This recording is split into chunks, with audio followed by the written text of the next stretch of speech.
Hello, everybody. I'm Scott Linebrink with Water Mission, and we're going to do a podcast today called On a Mission with Scotty Parker. And I've got Scotty Parker here with me today. Scotty, welcome. Thank you so much for this opportunity to A- speak with you this morning. Absolutely. Well, we appreciate you being here. You are one of our Water Mission All-Stars that has done a lot of things for the cause of safe water. And I am excited to have you here and tell your story about some of that. So if you don't mind, why don't you just give us a little bit of history about your background with Water Mission, who you are, and how it led to this big idea to ride your bike across the country. Yeah, so my whole story with Water Mission started when I was 7 years old. I was actually going to church, and Water Mission had a month at my church every year where they'd come and they'd share with us. Um, and it was the first time I had ever seen things about the global water crisis. And so I saw this picture of these kids in this. It was like a creek, but it was more mud than it was water, and they're filling up jugs, and that really upset me knowing that there was kids that were my age that were dying because of something as simple as water. Um, and so that's where it started. After that, it went to for my 8th birthday, I had a fundraiser. So instead of all my friends bringing presents, I asked them just to bring money that they were going to spend on the presents. And I think we raised $618 as an 8 year Wow. old. That felt like $1 million. And that it changed lives. And that's when I really realized I had a voice. Um, and after that, I realized that I was called to do even more. There's still kids dying. And so that's when I came up with this crazy idea to ride my bike across the state of South Carolina. Um, so that started on my 10th birthday, and we raised over $70,000, which, I mean, that was not me at all. That was all the community surrounding this idea of a ride for water. But after that trip, I got this opportunity to go to Honduras, and I got to meet the people who this clean water affected. I knew about the global water crisis before, but I never realized the true impact it had on these people's lives. And so that trip only set me on fire even more. Um, and so a couple years later, I realized that I wasn't done. God still had more to do through me. And that's where this crazy idea to ride across the country at age 13 came from. And it was 3,300 miles of heat, and it was a lot of fun. And we had a goal of raising $500,000, which was insane. And even I thought it might not be possible to do such a thing, but we ended up raising over $630,000 for clean water. Wow, that's amazing. So, Scotty, for people who may be watching this and seeing a 13-year-old kid, first a 10-year-old kid riding across a state, and then a 13-year-old kid riding across the entire country, I got to be honest, when you were doing this, I was just in awe of the fact that you were literally riding from from the Pacific Ocean to the Atlantic Ocean. What was that like? What were some of the highlights and maybe some of the obstacles that you experienced on the way? Honestly, I think the biggest highlight was people and community. Because yes, this was Scotty's ride, but it wasn't me. It was this movement where there was thousands of people who donated to this ride, and they didn't just donate money; they donated time and resources. And so the way the community came together around this idea of caring enough to sacrifice something in our lives to change somebody else's life, that was amazing for me. Another thing is, traveling 3,000 miles across the country, we met a ton of people. And you see a lot on the news, especially recently, that how terrible people are, all these bad things about people. But every single day, I met a person who was full of love and joy. And I think that's something that we take for granted is there is great people out there. They're just not noticed. And I think some of the biggest struggles were the heat. There was days where it would get up to 130 degrees of like dry heat in the desert. That's the point where you don't even sweat because by the time it hits your skin, it's evaporated.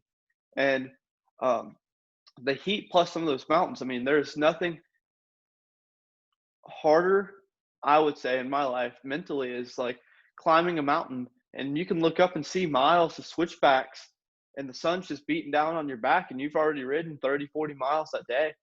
And I mean, it's hard, but I think one of the coolest things was I had that same picture I was talking about earlier of those people. I had it laminated real small and zip tied to my handlebars, because when you're cycling and you get down on yourself, your head immediately goes down. When my head would go down, I'd see this picture.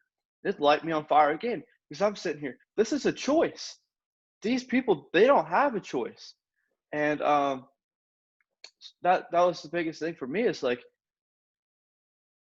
you can't feel sorry for yourself when there's thousands of people like this around the world.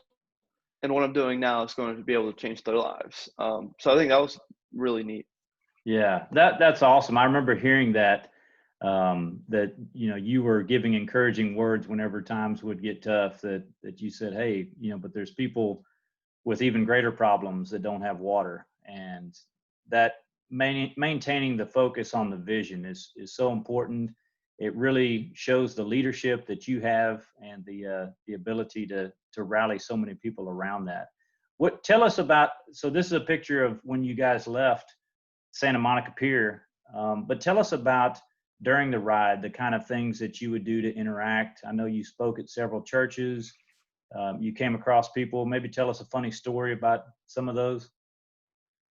Yeah, I mean, it was really neat, because I mean, almost every day, um, I my parents and sisters always made fun of me, because wearing a helmet all day, you get helmet hair, so your hair is kind of sticking up through the holes in the helmet. When you take the helmet off, your hair is still sticking up. And every day when I'd finish, there's always news crews there. And by towards a couple weeks in, I had a hat in the trailer, just inside the door. So as soon as we stopped, I took my helmet off, I'd put the hat on, and I would go do interviews. So that was really neat. And then, I mean, I got to speak to youth groups, churches, just different groups of people. And I mean, like, I remember one day, we didn't really plan it, but there was like probably 50, 60 people sitting in the park waiting on me to talk to them.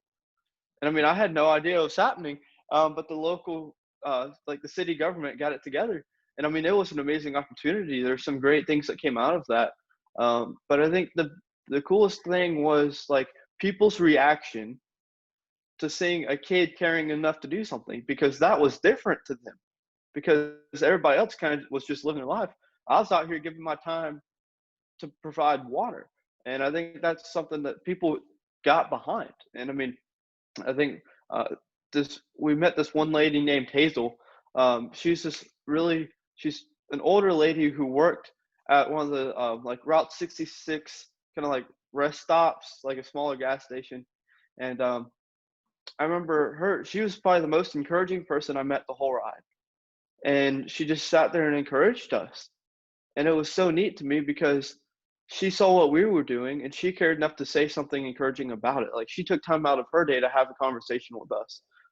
That, I mean, honestly, improved my whole day, because I had a lot of long days. And when you have somebody like that speak into you, it changes the mood for the rest of the day. Yeah. So, wow, that's cool that you were able to receive so much encouragement from others. You yourself were an encouragement to many. Um, Tell me a little bit about the message that you would share. I know, people had to look at you as a 13-year-old and go, wow, how can someone so young have such an impact? But you were sharing with me before we started this interview just about your message to others, and the fact that a kid can have a big impact, and that God views all of us equally and wants us to use our influence for him. What were some of those messages like? Yeah, I mean, my biggest thing is, I mean, sharing my story. My story is a story about this crazy kid who changed the world, but it's about how I was just able to be ready, and allow God to take what I had and didn't have and do something with it.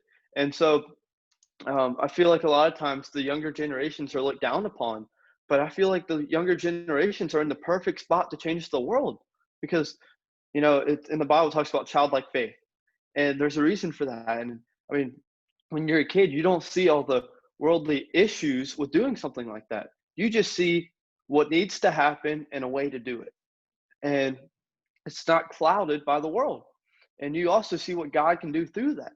And so that's one thing is like when I first started that ride across the state, I had amazing childlike faith because I didn't see all the logistical issues that came along with that. And then riding across the country at 13, I had learned a little bit more about the world and the things. And I realized that God doesn't change our view of God because of the world changes as Mm, we get older. And so if we can get back to that childlike faith, then I mean the possibilities are limitless mm. because God has the power to move in every way possible. You just got to let him out of his box that you put him in. And I think that's I mean that's the biggest thing is let God move and have faith that he can because he can, trust me. I've seen it in a few different ways. Um, but it's just realizing the true power that God has and truly how the world puts him in a box and just opening that box. Yeah. What great words right there, Scotty.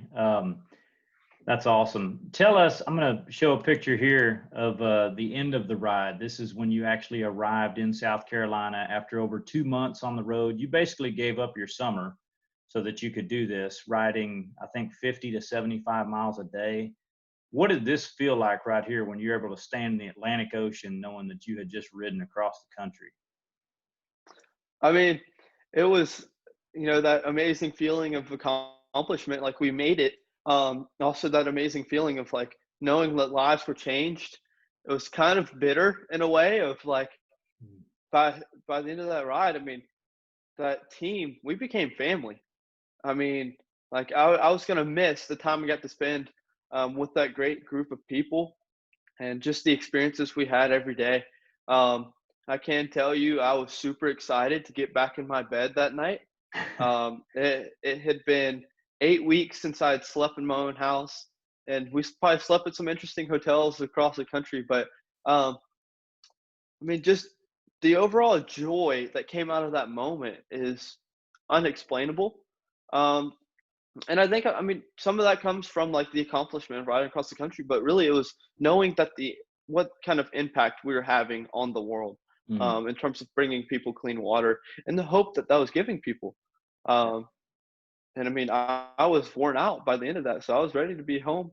Yeah. But I mean, like I said, I was gonna miss it, and I still do miss the trip. No.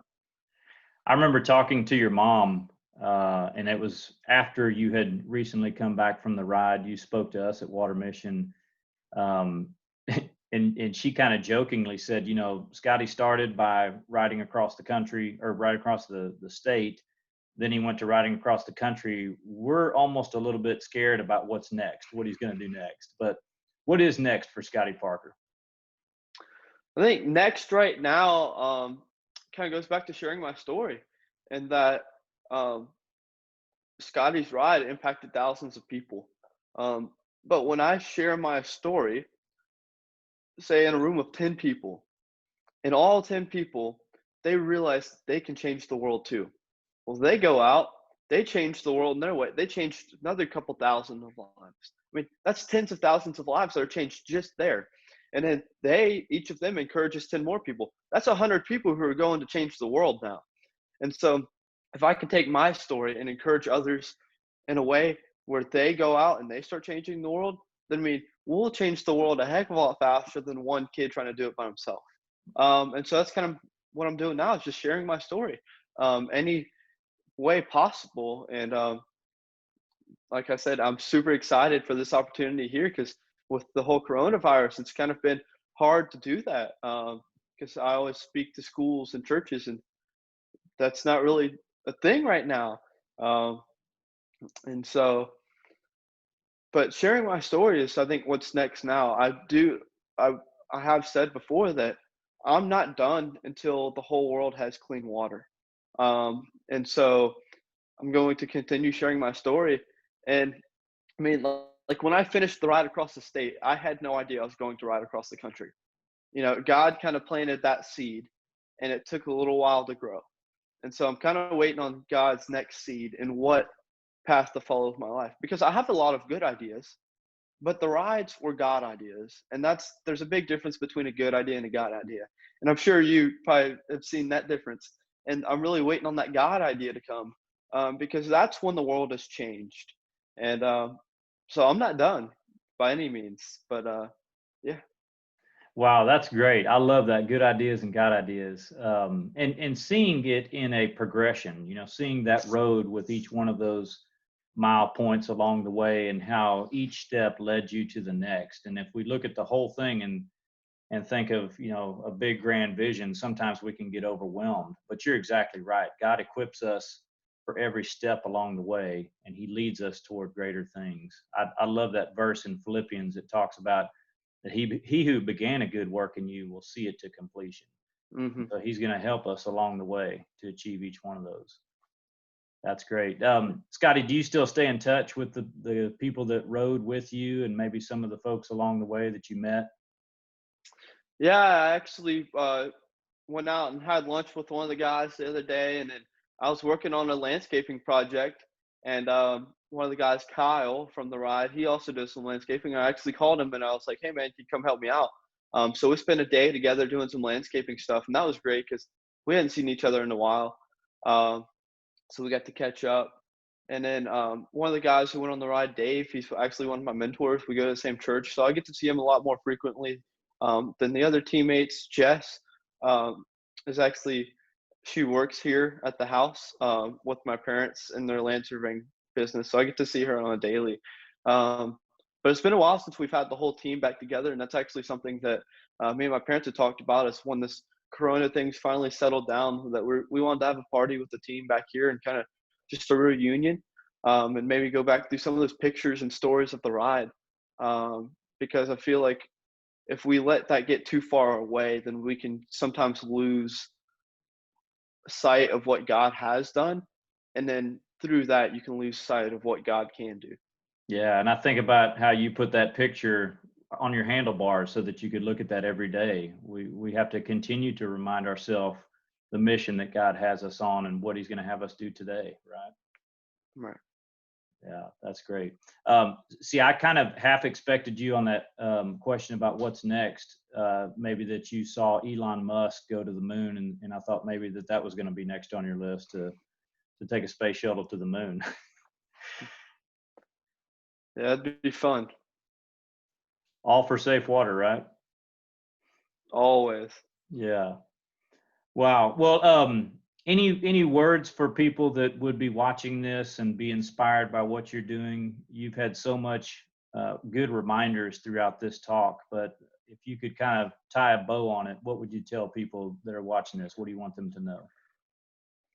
I think the biggest thing is that we all have a voice and we all are capable of changing the world in our own ways. And so stop trying to be somebody else. Be yourself because God created you yourself for a reason. And he's going to use you to do great things if you allow him to. I think one of the coolest parts about my story is I was never the most athletic kid. I mean, like, I was a kid playing baseball where you'd throw a ball at me and hit me, and then I'd throw the glove up. I mean, and then in terms of like speech, I went through years of speech therapy, and sometimes my friends still make fun of me because I'll get my words jumbled up. Hmm. And I think that's the coolest thing is there's a lot of people I know that are better athletes than me, that can speak clearer than me, that seem to have it all together. But God chose me because he didn't need somebody who was perfect. He needed somebody who was willing. So if Hmm. you can be willing, then God can take all of your, minor flaws and make them obsolete because, like people don't realize that's who I was because God changed me into this person who was equipped for his purpose. And so all it takes is a yes. It doesn't take perfection. And so just say yes and just go for it. And I think another thing is like start out small. I started out with a birthday party. We raised $618. By the end of it, we raised $630,000. But that wasn't the goal in the beginning. My goal was just to change the world, and that's where God took it. And so just be available is really my thing, and be yourself. Yeah, that's great. I had a chaplain, Scotty, when you were talking, it reminded me of his words, and he would often pray, "Lord, I'm nothing, but if you're looking for nothing, I sure am available." That's Mhm. uh, that's such an important lesson. Scotty, thank you so much. You are one of our water mission all stars, and listening to your story and hearing about the ways that God moved in your life and made you aware of a cause and then gave you a course of action to follow is so inspiring to so many people. And so I just really appreciate you coming here and telling us that story. Yeah, thank you so much for the opportunity. Like I said, it's been a little while since I got to share my story, and it feels amazing to be able to go back through some of those moments in my head because I kind of get caught up in everyday life. And so, I again just want to say thank you so much for this opportunity. You bet. I'm excited to see what's next for you and look forward to walking in that journey with you. Yeah, thank you. All right. Take care.